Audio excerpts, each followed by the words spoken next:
अस्सलाम वालेकुम स्टूडेंट्स। आज हम अपना स्टडी करेंगे topic concepts of encoding, encryption and hashing. जैसे कि आपको पता है कि नेटवर्क के अंदर जब हम डिज़ाइन करते हैं, सिमुलेट करते हैं अपने नेटवर्क को, तो हमें इन तीन कंसेप्ट से वास्ता पड़ता है। इनकोडिंग कैसे होती है, इंक्रिप्शन कैसे होती है और हैशिंग कैसे होती है। ये कंसेप्ट मैं आपको बहुत ईजी वर्ड्स के अंदर अंडरस्टैंड करवाऊँगा ताकि आपको पता चल सके कि इस चीज़ को हम कैसे लर्न कर सकते हैं और कैसे इसको मेमोराइज़ करके आगे फर्दर इम्प्लीमेंट कर सकते हैं और इंटरव्यूज़ के अंदर भी इसके बेहतर तरीके से आप आंसर कर सकते हैं।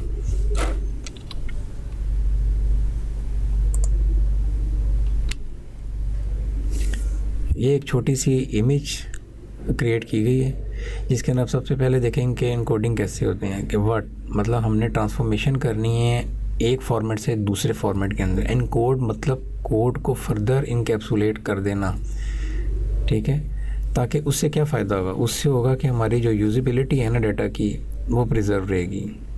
जो इंट्रूडर है वो हम तक नहीं पहुंच सकता या हमारे डाटा तक नहीं पहुंच सकता थ्रू दैट चैनल, ठीक है। ये हमारे पास इनकोडिंग है। और इसकी दूसरी एग्जांपल अगर आप देखें तो ये स्टोरेज के अंदर भी काम आती है। इसका क्लाउड के अंदर स्टोरेज है, internet as a service, software as a service, product as a service, ठीक है। तो उसके अंदर भी आपका डाटा है वो स्टोर्ड होता है इनकोडिंग फॉर्मेट के अंदर। मतलब text, visual, graphics, images, videos की फॉर्मेट जो आप जिस तरीके से अपलोड करते हैं उस फॉर्म में नहीं होता, वो इनकोडेड फॉर्म के अंदर होता है जो कि रीडेबल नहीं होता एक नॉर्मल यूज़र के लिए। इसकी एग्जांपल है, इस तरह आस्की कोड है, यूनिकोड है, base64 कोड है। ये इनकैप्सुलेशन टेक्निक्स है जिसके थ्रू हमारा जो डाटा है वो इनकोड होके स्टोर होता है एक सेंट्रलाइज्ड या डिस्ट्रीब्यूटेड सिस्टम की तरफ। तो ये बेसिक कंसेप्ट था इनकोडिंग का। अब इंक्रिप्शन के बारे में मैं आपको अंडरस्टैंड करवाता हूँ कि इंक्रिप्शन क्या है। जब भी इंक्रिप्शन की बात है तो चीज़ होती है क्रिप्ट होना। क्रिप्ट का मतलब होता है कि उसकी फॉर्मेशन चेंज होना। कोई की चाहिए उसको, जिस तरह आपके पास घर में ताला है, अगर वो बड़े वाला लॉक है तो उसके लिए बड़े वाली चाबी चाहिए, अगर वो छोटा लॉक है तो उसके लिए छोटी चाबी चाहिए, ठीक है। ये आपके डाटा साइज़ के ऊपर डिपेंड करता है कि आपकी जो इंक्रिप्शन है उसकी की का साइज़ क्या है। जहाँ पे इंक्रिप्शन होगी तो दूसरे एंड पे उसकी डिक्रिप्शन भी होगी। मतलब पब्लिक की और private key. Public key is use for encryption, private key is use for decryption. उस यूज़र के लिए वो प्राइवेट की होगी जिसने उसको देखना है, उस पैकेट को ओपन करके डाटा को देखना है। तो ये कंसेप्ट है इंक्रिप्शन का, जिसके अंदर सिमेट्रिक की, एसिमेट्रिक की भी इंक्रिप्शंस होती हैं। वो फर्दर हम आने वाले टॉपिक्स के अंदर या आने वाली आपको वीडियोस के अंदर अंडरस्टैंड करवाएंगे कि सिमेट्रिक की इंक्रिप्शन क्या होती है और एसिमेट्रिक की इंक्रिप्शन क्या होती है। लेकिन फ़र्स्ट ऑफ़ ऑल अभी आपके लिए बेसलाइन कंसेप्ट हम इस वीडियो में लेके आए हैं, जिसके लिए आपके लिए अंडरस्टैंड करना यही ज़रूरी है कि इनकोडिंग क्या होती है, इंक्रिप्शन क्या होती है और हैशिंग क्या होती है। इंक्रिप्शन की ये नीचे बेसिक एग्जांपल्स हैं कि हमारे ये डाटा ट्रांसमिशन को सीक्रेट कर देता है, ठीक है। इसके अंदर जो मेजरली एडवांस्ड जो स्टैंडर्ड्स हैं इंक्रिप्शन के, वो है AES means advanced encryption standard. ये ऑथर्स हैं जिन्होंने ये इंक्रिप्शन टेक्निक्स को डेवलप किया। Then comes the hashing, the third and the most important concept and the advanced concept is basically the hashing concept, ठीक है। ये मोस्ट वाइडली यूज़ हो रहा है हमारे मोबाइल फ़ोन एप्लीकेशंस के अंदर।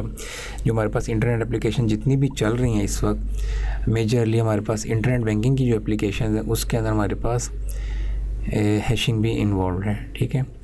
अब हैशिंग क्या है? हैशिंग का मतलब है आप एक्चुअल डाटा के अंदर कोई चीज़ इनपुट कर देते हो उसकी वैलिडिटी चेक करने के लिए। फॉर एग्ज़ाम्पल मैंने यूज़र को कोई चीज़ सेंड की, अब मैंने साथ उसके 111 3 बिट्स ऐड कर दी। अब वो सिर्फ मुझे या उस इंटेंडेड यूज़र को ही पता है कि उस हैशिंग के अंदर क्या चीज़ ऐड ऑन है, एडिशनल है, ठीक है। तो ये बेसिक कंसेप्ट था हैशिंग का, ठीक है। इसके आगे secure socket headers, secure socket layers आती हैं, SSH की लेयर्स। तो वो फर्दर ऑन हम आपको आने वाली वीडियोस में बताएंगे कि HTTPS कैसे काम करता है, SSL कैसे काम करता है, ठीक है। तो वो आने वाली वीडियोस में हम आपको बताएंगे। अभी तक आपके लिए यही कंसेप्ट था कि आप इनकोडिंग, इंक्रिप्शन और हैशिंग को अंडरस्टैंड कर सकें। तो ये एक थोड़ी सी एनिमेटेड सी एग्जांपल है जिसके अंदर आप एक पब्लिक की देते हो सेंडर को, ठीक है। अब सेंडर क्या करता है कि उसी पब्लिक की को इस्तेमाल करते हुए इनक्रिप्ट करता है प्लेन टेक्स्ट को साइफर टेक्स्ट के अंदर। Cipher text means unreadable text, या वो टेक्स्ट जो आपको जो इंटेंडेड यूज़र को सिर्फ समझ आए क्योंकि उसके पास की होगी, लेकिन जो प्रिटेंड कर रहा हो या कोई इंट्रूजन आ जाए बीच में तो उसको वो टेक्स्ट अगर रीच आउट हो भी जाए तो वो उसको रीड ना कर पाए। The third step is sender gives the cipher text to you, मतलब सेंडर आपको साइफर टेक्स्ट दे देता है बेस्ड अपॉन दिस प्रोसीजर, ठीक है।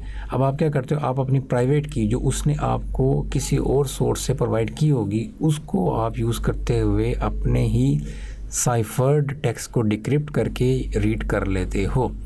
तो it means key is the most in terms of encryption and decryption, ठीक है, key is the most important aspect. इसको आपने मेमोराइज़ करना है और रिमेंबर रखना है, और इंटरव्यूज़ में या फर्दर ऑन लेटर ऑन किसी भी एकेडमिक एक्टिविटी के अंदर अगर आपको ये चीज़ रिक्वायर की जाती है तो आप इसको अच्छे तरीके से एक्सप्लेन कर सकें।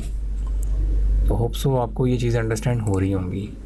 अब हमारा कंक्लूजन क्या है आज का? बेसिक कंक्लूजन ये है कि जो इंक्रिप्शन है वो रिवर्सेबल है। इंक्रिप्ट की है ना आपने कोई चीज़, इनकैप्सुलेट किया, तो उसको आप वापस डिक्रिप्ट भी कर सकते हो। ये सोच रहे हैं जैसा पेन है उसके ऊपर उसका कैप है, तो उसको आप ऊपर लगा देते हो, कैप ऑन कर देते हो तो वो इनक्रिप्ट हो गया।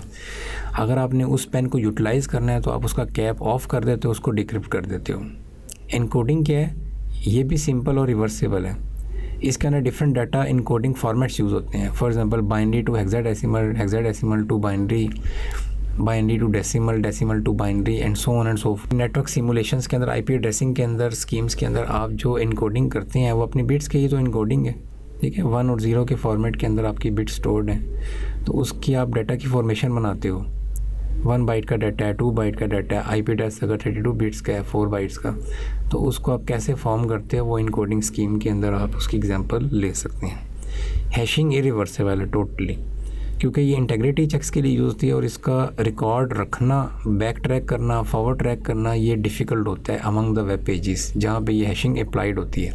इसलिए ये कॉम्प्लेक्स प्रोसीजर और बैंकिंग एप्लीकेशंस के अंदर आपकी हैशिंग यूज़ होती है। Thank you so much students, take care, अल्लाह हाफिज़।